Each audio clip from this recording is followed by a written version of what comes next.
rulers of the 7 Emirates. They meet together, they decide to make something good for the nation, and it's kind of 7 small countries united to one country, and everyone was looking for the good for the people, not for any personal benefit, and that's what really makes the union and the country successful, because there is no really competition. Everyone is competing only how to serve people. So he's the guy why Dubai is so futuristic. In our study, we found out there is at least 2 million fake academic certificates in US every year in circulation. 2 million? 2 million in circulation every year. And there is a 300 non-existing fake universities and institutes in UK issuing certificates, and none of them are even in UK land, and give you like Harvard, Stanford, MIT certificate without even being there. Job applicants, they're like, trust me, bro, I went to Harvard. Now you kind of have to prove it to me. Believe me, they soon will remove that from their LinkedIn and their website. Maybe the only certificate that maybe could be changed is the merit certificate, because it's not forever, it's not immutable. Maybe if we have a lot of supporter from the women around the world, maybe we'll put it immutable, so it will be once, and no divorce is allowed after issuing it. So in a world where information is almost going to be free, AI is so powerful, what is valuable? Like right now, I'm valuable because I can give you the correct answer really fast. Or I am a great employee because I can give you the right direction really fast. But with AI, these are not important anymore.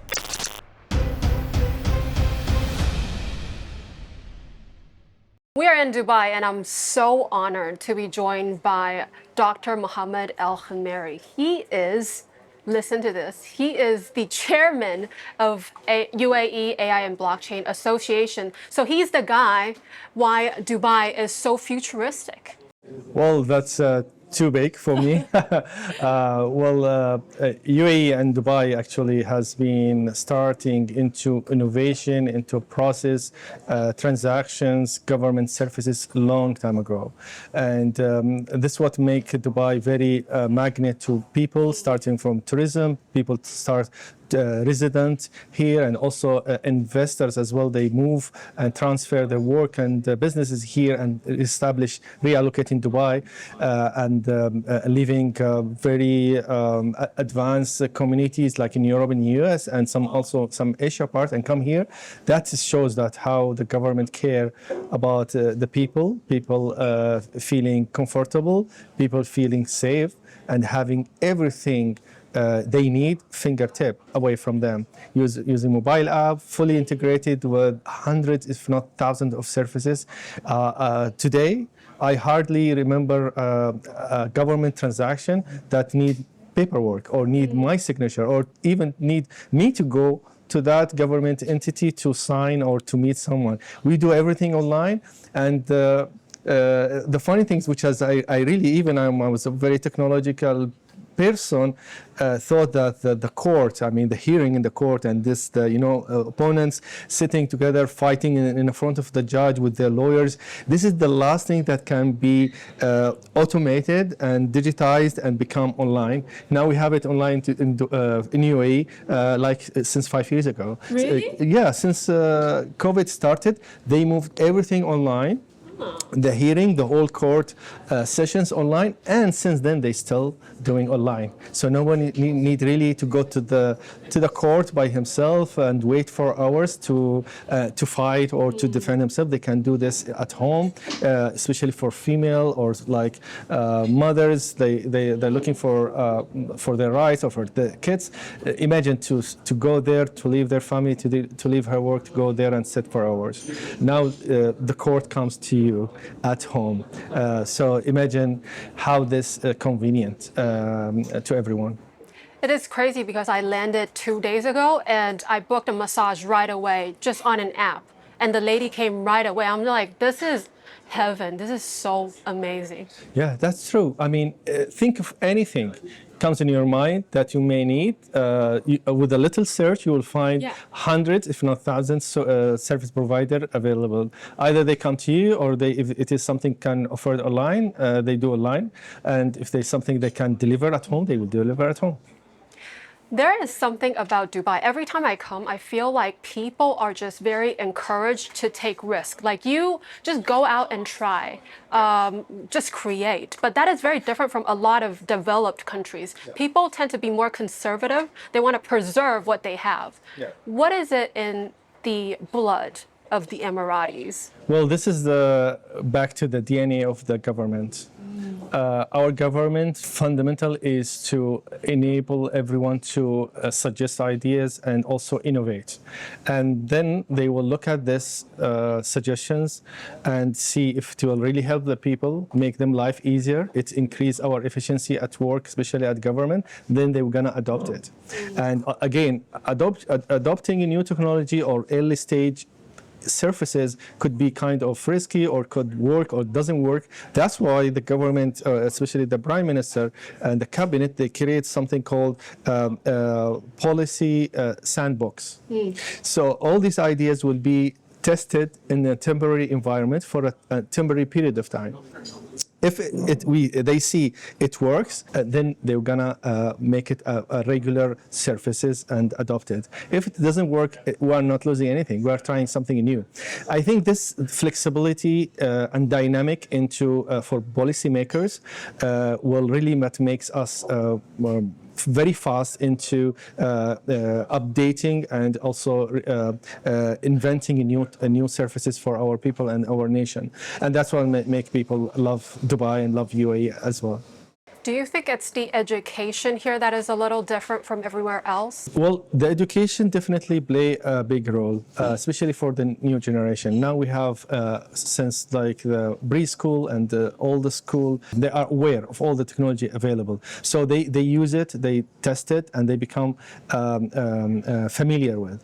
And now they move to also to the young generation, which is like from 20 to 30, and then they also have programs to educate and where people from 40 plus to 60 and 70, and especially in the time of the COVID, we had it 5 years ago.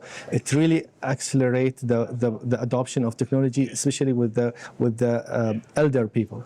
And since then, they start to do everything online or from their mobile. I have a license, a company, and then I have a rent house, and then the landlord called me and say, we need to renew the tenant and the contract, so you can apply or renew your license. I say, okay, yes, can we meet tomorrow? And somebody say, no, you don't need to come to me. And he's about 70 plus, and he say, no, just initiate the request from your. We have an application called UAE Pass, which is the gateway for integrated services, and he say, initiate it. I receive a notification. I will approve, and that's it. It will be done. The contract will be renewed between the tenant and lease. And I say, this was first time to me because I never tried this before. But imagine 70 plus years, Emirati guy. He's aware. He's using it. He's okay with it, and he's even teaching us. I think this is how smart government should work in the base of the industry, or even competing to be even faster. For people that has not been to the UAE, I think they have this stereotype of, oh, it's just such a rich place, but I don't think people realize how advanced it is. And it's from a government's level. Let me give you an example. A 70-plus-year-old in, let's say, East Asia, they have given up on learning because their life has been good, right? So it's okay to just use paper money transaction. I don't want to learn something that is digital and could be risky because there could be scam, la la la. And the mentality here is just very different. And I would love for you to maybe dive in a little bit about the history of Dubai, because it used to be a desert.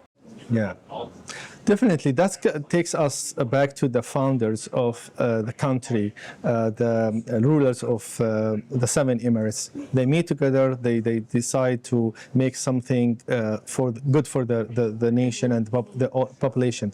And it's kind of 7 small countries united into one country. And everyone was looking for the good for the people, not for any personal benefit. And that's what really make the union and the country successful, because there is no really competition, and everyone is competing only for how to serve people. and the only way is to make this country, as I said, it is in the desert, appealing and something attractive to people, is having like the best quality of life and also high standard of services that makes everybody's life easier. So when they go compare like what they are having here with their countries, they will see the difference, and they say, okay, they will have now some kind of reason why they should decide to move here and bring their family and kids to be raised as well here, even it is like 40 plus and sometimes 50 plus degrees in the summer. But still, we have other ways to overcome these kind of challenges. Now with some climate change, we are going to more cold and cool summers as well than before. So I think from this perspective, the government wants everyone to try the services first, and it comes gradually by allowing two options, either with the cash money or digital money, like using Visa. People will see which is easier for them, and by time they start to move and shift into a new digital or new more electronic way. Having paper transaction with like 30-40 pages, and then you have to go to different units and departments to get the stamp, proof, checks, and so on. Still, it's not efficient. It can be also manipulated. Can be like paper can be lost, and then you have to start over. Comparing to something digital, like from one window, you have information pop up from different databases, from different departments and units. They are totally separate. They all share the same purpose, to make one window for the customer to deal with, filling the minimum information, and that's it. Then he can get approved and processed with the system. And also this government strategy that launches from time to time, like paperless environment by 2030. I think we reached even 7 years before we reached this environment almost there. So it's very minimum services that require papers, but the rest are all totally digital. So I think if we this way, with lots of focus, encouragement, and also enabler industry partners as well, to subsidize some of the services to them that really help as well to make it faster to happen. Since COVID-19, most of us did not, since today, did not carry any cash money or fiat money. We have money in the bank, but we don't use the card to withdraw money from the bank. I didn't see my pocket, honestly. I don't have it since 2020. That's amazing. Yeah, I don't need it. So everything I do electronically. I do bank transaction using online banking. Even I don't even take the card because I don't have to go to the ATM. The ATM card are in my mobile. And also now with regulating the Web3 services and also crypto and blockchain based project as well, we can also do money transfer, we can do online trading, also using our wallets on mobiles or on computer, and that's it. 长大以后发现呢，英文不用考试了，反而更需要用到，因为英文绝对不只是在工作上面用的技能，而是可以让你赚更多钱，让你赢在每一条赛道的关键武器。不管是上班族还是创业，英文好可以掌握资讯差，有更高薪的外商或者是远端工作的机会。比如说像这一些访谈啊，我们就是来杜拜拍摄的。所以说真的哦，每一天花一点时间投资自己，就可以把距离拉开。怎么样利用生活零碎的时间加强英文能力呢？可以试试看这个强大的生成式 AI。Google 投资的英文个人教练 App Elsa Speak。全球已经超过了9000万次的下载了。不管你的程度在哪里呢，它都能够根据你的需求跟喜好量身定做每一天的学习计划。每一天的专属课程里面包含了文法、词汇、发音、对话。像是这个发音的功能啊，让你在念出英文之后 App 就会立刻反馈细节，告诉你说怎么样发音会更进步。最厉害的角色扮演功能呢，可以拟真练习任何场景的对话，尤其现在可以针对每一句对话进行立刻的反馈。对话结束之后呢，再给你一份文法、发音、用字详细的中英文反馈，让你知道怎么样说才会是正确的。 Can you tell me a joke? Why did the tomato turn red? Because the tomato is shy? 另外，想要讲一篇长篇的英文，可以到 Premium 网页版限定的 Speech Analyzer 录一段英文的口说，就可以预测专业考试的口说分数，学习超级有效率。如果你想要从基础开始学习，那可以从 ELSA Pro 的方案开始。如果你想要基础到进阶，完全解锁 AI 的英语对话，还可以上到雅思啊、托福这些专业的英语课程，那 ELSA Premium 可能更适合你。从现在到1月29号限时7天，最多人喜欢的 Premium 终身版方案限时大优惠。现在到资讯栏的连结点进去啊，使用频道的专属优惠码 BONNIE 有很多的方案都在特价。这个优惠码呢，只适用于资讯栏的专属连结。现在就开始说出流利的英文。May I ask you, so that sounds like a lot of things are going to be on blockchain because you want a system that can work everywhere. And let's talk about money. Is UAE going to start a stable coin, you think? That's a standing project since a few years, and I think still under development. Maybe postponed it a little bit because of the logistics, but I'm sure it's going to happen very soon. There is already MOUs signed between the stakeholders like central bank, other authorities, and also digital assets authorities to do so. And also there is MOU signed with the Saudi government as well to have a kind of digital currencies like tying the dirhams with the Saudi riyal as well. So I think it's not only in UAE, it will become in the region where we don't really need the normal currencies anymore, and we can use the digital currencies, which is really a fourth dimension into the normal conventional money transaction into banks. First of all, it will be very fast, super fast. It will emit a lot of hypocrisies and bank transactions. It will have more control into the compliance and anti-money launderers. Also, you can also, as a user, I will know exactly and detailed expense statement about how much I spend my money during on monthly basis, and then how I can utilize my expenses, and I can maybe focus in more in investment than expenses and so on. So it will really enable you to do a lot of things that wasn't available on the current system using the normal banking. Two questions there. A person that is not familiar with stablecoin will be like, that is scary. If I can see all my transactions, does that mean other people can? That is the first question. And the second is, what happens to those countries that are like, we don't want to have our own stable coin? Well, the first message is for the user who are concerned about the privacy. First of all, in the current system, if you have your bank, your money in the bank, and your source of funding and income, you have to disclose it to your government anyway. So they know what is there, and from where you get your bank statement with full incomes and expenses from the bank. So the bank knows, and the banks share it with authorities whenever it's needed or if there's anything suspicious. So in terms of privacy, moving into stable coins or any kind of digital currencies will be the same. The second thing in this point is that it will be even more secure, because you will have control by the private key to grant access to any third party to share or not share. And having like the data onto the blockchain doesn't mean it will become totally public. It will be encrypted anyway, so the data will be there. People, they saw there is a block having data, but it's like Pandora box. They don't know what is inside unless you have the key for that. So in terms of security, it will be secure.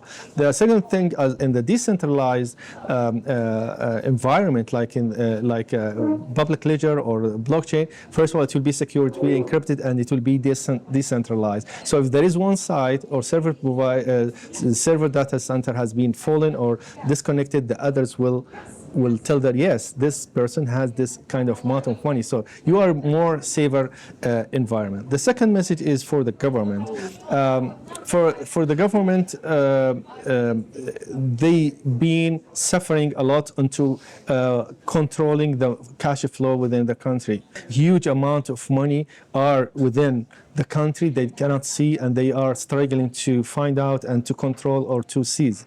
Now, when they go to the CBDCs, they will have more oversee about this money, especially the big amounts of money, where it goes. If it is legal, so that is okay for them and also for the person or the money holder. If it is not okay, then they should take an action for the sake of the environment, the sake of the community, and also for the people. So I think it will be more not control, it will be more safe environment for the government, and also more privacy and control in hand of the customers as well. Earlier, you mentioned CBDC, and I think in the US, Trump, of course, he said he is not for CBDC, and they are using Genius Act as a way to promote the US Treasury-backed USDC and all the regulated stable coins. I think different regions have their own personalities. Some are more suitable for CBDCs, some are more free-flowing stables. How do you see the difference between these two? Well, that depends from country to country, as everyone has a different objective why they want to do so. Some of them, they want to do like the minimum because they want to be in line with the latest technology, because the people, since the Bitcoin comes out, they become ahead of the government in terms of adopting digital assets and the transaction and do peer-to-peer transactions without any third party. And they are okay with that. So some government, they feel they are behind, and they should do at least something in this, or maybe find a regulatory framework as well to people to work, or if there's any kind of criminal acts, they should also interfere. But again, for the US, the problem is that every time we have a change in the objectives, and they have a different plans as well. So it will be hard to see where they are going. But what I'm see here, they are trying to find a solution for allowing people to deal, because there's a lot of pressure from the people in the US to work in a legal frame into the digital assets. And the second thing is that their debt, which is increasing massively. And I think they are trying to find an exit from that using the digital currencies or stable coins in different ways. How they're going to do it, unless they start it, we are not sure, because we're hearing a different announcement from time to time, acts and plans. But which one will really work, we don't know. Sometimes government announce something, they don't really do it now, or they postpone it later, or maybe they see some challenge and difficulties. But I think if they're gonna do that, they will really open up for every government, especially Europe, to follow and to do the same. And then transaction and settlement between central banks around the world will be much easier, much efficient, and less costly comparing to the SWIFT or wire transfer and this kind of tools. So to the earlier question, governments that are not working on the stable coins, they're just going to be left behind. Definitely. Yeah. Definitely. At least they should attest it in like they have a test environment, because if everybody like government they move to this new system and they are left behind, they have still like they will have a technology gap, where they should start something, experiment, see the pros and cons and the advantages. They have to go through this experiment. They cannot import technology and then they can start. So if they don't start yet and have like this environment or maybe sandbox to try, they will create this gap by themselves and they will be left behind. Off camera, we were talking about how UAE came up with a framework that a lot of governments follow. Can you tell us more about that? The UAE government actually, as I said, since 2018, they have established the white paper and guidelines of digital asset and Bitcoin, and later on, then they have launched Dubai blockchain strategy, and then the Dubai virtual assets regulatory authority, and then Abu Dhabi has also ADGM also as a regulator for the market, and now they are open up a license framework for exchanges to operate in UAE with the different levels, and they have to really go through the process and as well until they get a full operational license. And some of them are already got like Binance and others. They become now free and legal to work and operate here. And now this creates a pioneer and opportunity and a testing environment for, with a rich information for other governments who want to come and do the same. They don't have to start from zero. They can come here and see our experience, how we did it, how we deal with it. And recently, just a couple of days, our central bank in UAE has sent a memo to all operational exchanges here in Web3 and cryptocurrencies to ensure they are complied with the AM Act and also ensure that all transactions happening on their platform are legal, at least here in the UAE. So this is something really shows that how we're serious about the adopting technology and also serious about making the environment clean and full compliance. We are very used to hearing blockchain and finance together because of crypto, all these exchanges being very popular. But what else? In what other areas are you seeing real adoption? Well, there are so many areas actually. Finance has become like a big entity that's because of like the cryptocurrencies and everyone we know the market. But still we have like the healthcare sector, the education, for example. In the healthcare sector, for example, patient records, patient medical record, lab results to be also on the blockchain. And as I said, in decentralized environment, but also very secure and encrypted. So whenever he goes and traveling around the world, they can be easily being accessed and it cannot be lost as well. And imagine also for this genetic disease and genetic history and DNA maps for the generation can also be in this on the blockchain. And then we can also have the genetic map of population, and then we can use that to massively reduce the genetic diseases from the newborns. For the education sector, for example, it can be used, for example, for the issuing the certificate of the student into the blockchain. And then they can, using only one link on a public keys, they can share it with any employer they are applying, and then they can verify their certificate easily without any need to being stamped from the Ministry of Education and the Embassy of US if they're going to US. This is, it's insane. It's in our study, we count at least in average 6 different stamps and entities you need to verify one certificate. While if it is from day one issued on the blockchain, which is a mutable database, data are there forever, cannot be manipulated or changed, and also it is saved in a decentralized environment, distributed with so many nodes around the world, so no one that it will be lost completely. And that's it. It's verified from the day it's issued. No need for any extra stamps. So you're talking about every university in the world eventually will be on the database base. Definitely. We already received many requests to join the platform. We told them it's still in the testing environment, and we will be happy to everyone allowed to join. I love that because a lot of people, job applicants, they're like, trust me, bro.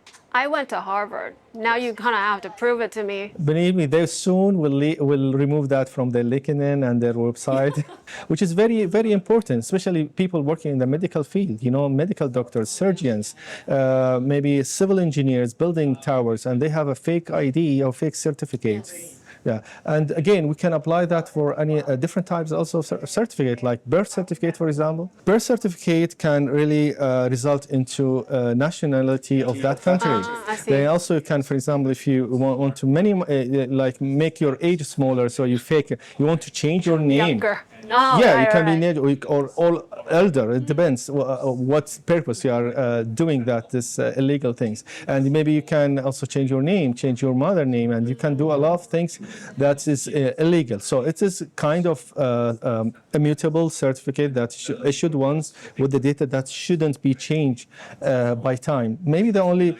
certificate that should be changed, maybe could be changed, is the marriage certificate, because it's not forever, it's not immutable. Okay, but maybe if we have a lot of supporter from the woman around the world, maybe we'll put it immutable, so it will be once, and no divorce is allowed after issuing it. So this is one thing. I mean, imagine adding a new child. If you have a fake birth certificate and fake marriage certificate as well, you can add child that not by your own, and there are a lot of no consequences that can happen on fake IDs. In our study, we found out there is at least 2 million fake academic certificates in US every year in circulation. Maybe for alcohol consumption. Well, no, I mean academic certificates. So academic. they're applying for a job. They are 2 million? 2 million in circulation every year. That is insane. And there is a 300 non-existing fake universities and institute in UK issuing certificate, and none of them are even in UK land. So they are operating somewhere around the world and give you like Harvard, Stanford, MIT certificate without even being there. So it's a huge, it's a big issues. We're talking about blockchain, but also your association includes AI as well. And for a lot of people, AI and blockchain seems like two different topics. But we have AI agents, and we imagine that they're going to do transactions without us even pressing confirm on their own in the future. Like AI agents doing services for each other and stuff. What else can you help us imagine the world would look like? Well, first of all, the association of blockchain and AI exists because we think that both technologies are emerging. Both they need each other. So I was earlier today in my panel speech. I was explaining the AI actually is a great tool. Is open up a lot of opportunities for everyone, making life easy. But it's also violates the copyright and intellectual property rights of people, because whatever you shared, and the AI can use it for the learning and extract and rephrase it as a fresh document or text and provide to you, and then you can claim you are the owner of this, which is in fact not. And so using the blockchain now, it can solve this issue, because whatever original authentic word can be recorded on the blockchain, so it will maintain the intellectual property and ownership of the original authors. And so if the AI is blended with the blockchain, so it will always refer to the owner and original authors of the novel work. Can I say, in the future, let's say if AI take your article and maybe my thoughts, then they'll pay us a little bit of the whatever result that we come up with? Well, actually, you just steal my mind, or jump into the project we are launching now. The project is very similar to what you are saying, since we want to give the moral right for those who authored the work and generated the work originally. We can also monetize their contribution into the public knowledge and sharing their know-how with anything. So, when you run an AI agent and using to inquire data for users, that will be a cost, or they call it tokens used for every inquiry. So if you are paying for the platform, AI platform, for your inquiries, and these inquiries is based on others people's work, they should be rewarded. So now we're using the blockchain AI now to acknowledge and also to compensate those who contributed with their knowledge base and know-how with the rest of the world. And the next question is a little more philosophical. So in a world where information is almost going to be free, AI is so powerful, what is valuable? Like right now, I'm valuable because I can give you the correct answer really fast, or I am a great employee because I can give you the right, direction really fast. But with AI, these are not important anymore. Well, this is really the challenge for AI right now, is how to verify the data. Is it accurate or not? And we have seen, like in different occasions, the AI has given wrong data, misconceptions, and misleading as well. Going back to the model we explained, we are trying to involve a peer review, which is a human process into verifying what is AI is consuming and is providing to others. So if we manage to do that by the human supervision, because it's human supervision learning data for AI, then we kind control and making sure that these data are authentic, they are also validated at least, and it will be provided to people without wrong messages and so on. That's why we will start with the professors and researchers in universities and in academia to be involved into providing the data.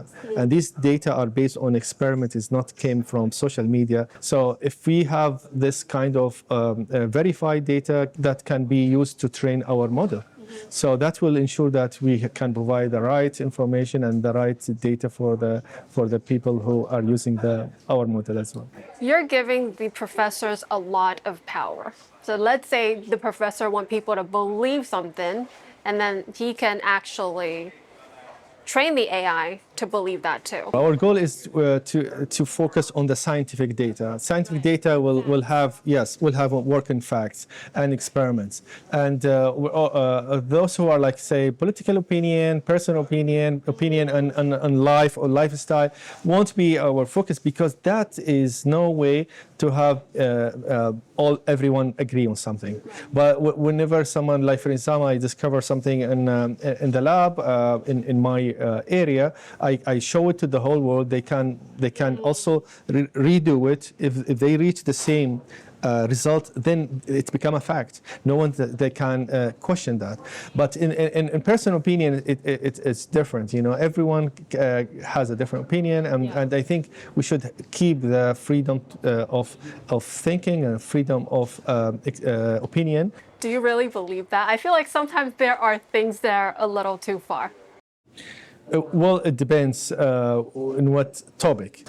So I think as AI should stay away from this one, because he cannot impose his opinion based on the data was trained by a group of people into the other side of people or believers in a different way.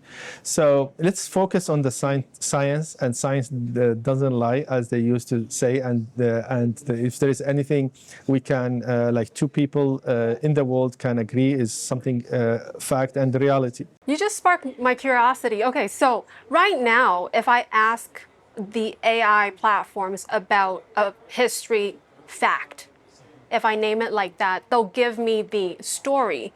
But then in this scenario, yes, it is biased. Everything is biased. So now what? Like, are we heading into a world where AI is only supposed to tell you, let's say, scientific fact, instead of telling you anything that involves countries or emotions and...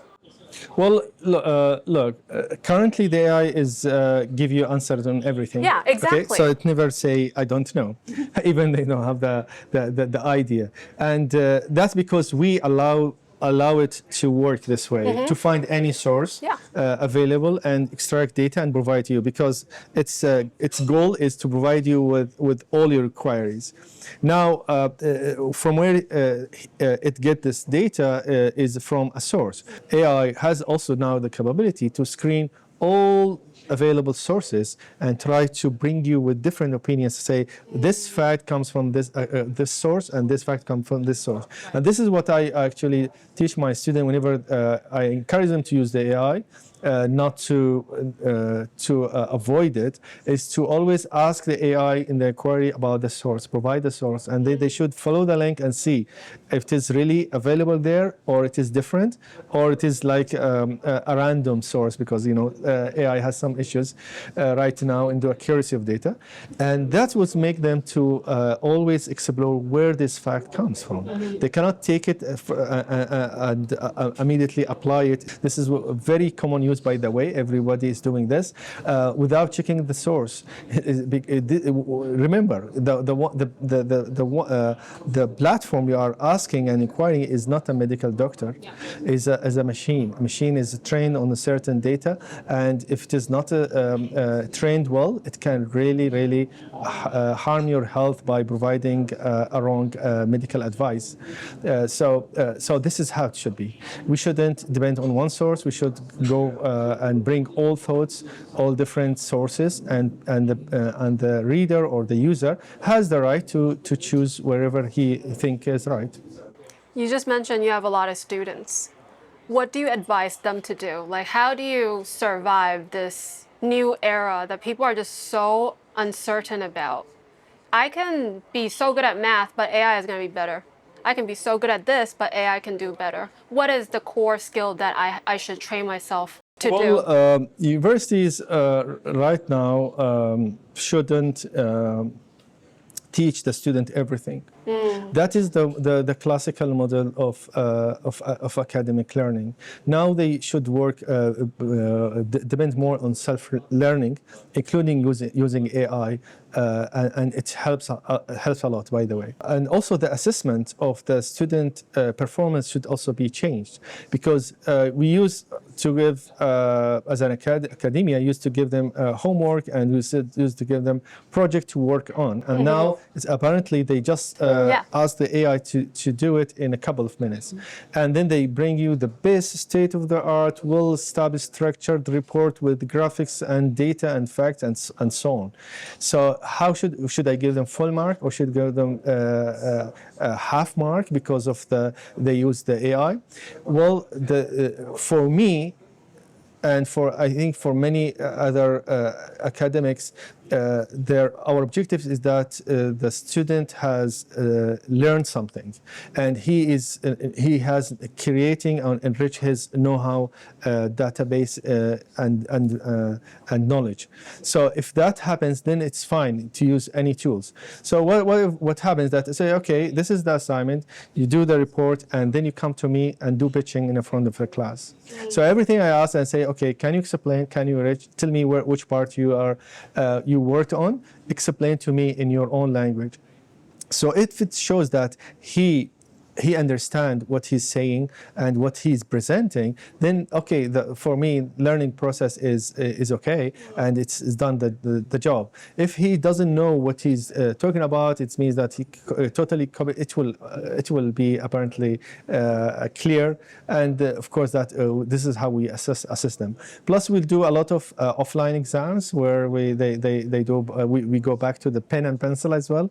So we to test their understanding and their knowledge as well. We use also the technologies and improve ourselves as well to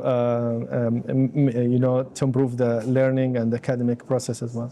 I love that, because I think a lot of schools are so terrified that students are just going to use AI, but like you said, it is a tool, and I love your explanation about just be able to say it out loud what you learn. Yes. Because that is literally what YouTubers do. We do a lot of research and then we just say it out loud. And I think that to me is the only way I know, I've learned something. Yes. Because if I've only read an article, it's not mine yet. Exactly. Thank you so much for your time. This was beautiful. I think this episode will be watched by a lot of people in the government, because people are looking at UAE as this model when it comes to tech and Web3 and blockchain. So thank you for what you guys do. Thank you, Bonnie, and I hope to enjoy blockchain Binance Week, and see you Again. later. Okay. Thank you. Thank you.